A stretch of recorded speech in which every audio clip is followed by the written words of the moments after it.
ERL Le Petit Lundi, on est situé à Saint-Hermine, sur une région entre plaine et bocage. Donc la moitié de l'exploitation est en bocage et l'autre moitié en plaine. Sur 270 hectares en culture et 30 hectares de prairies.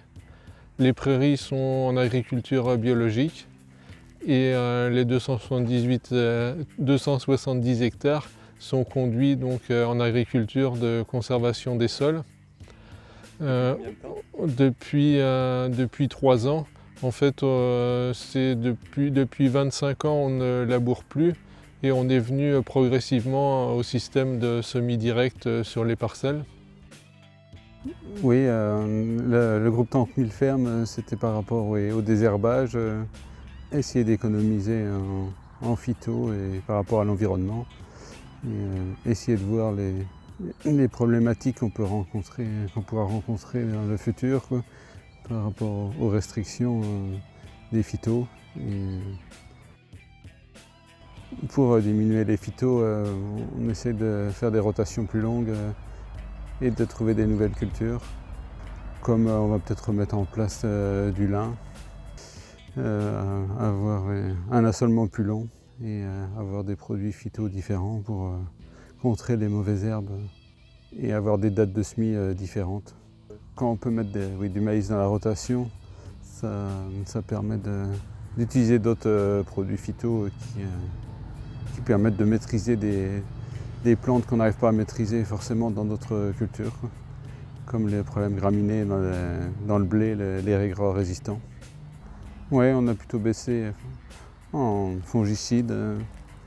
On ne travaille plus qu'avec un fongicide, enfin, on travaille suivant l'année aussi. Et on voit qu'il n'y a pas beaucoup de pression maladie. On passe avec un fongicide à demi-dose. Oui, en pulvérisation, autrement on travaille on essaie de travailler dans les conditions les meilleures, quoi. Il y a beaucoup de traitements la nuit. Et, par rapport à l'hygrométrie, au vent et aux températures. Et après, bon, on travaille à 70 litres hectares. Voilà, c'est un compromis qu'on a trouvé pour ne pas avoir de contraintes de bouchage de buse. Et puis, avoir des débits de chantier importants et pouvoir réduire les doses de certains produits par rapport au volume d'eau appliqué. Voilà, on aimerait bien notamment pouvoir baisser, voire supprimer tout ce qui est fongicide et insecticide.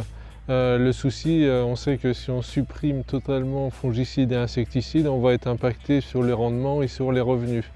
Sachant que les revenus ne sont pas exceptionnels en agriculture céréalière, on ne peut pas se le permettre.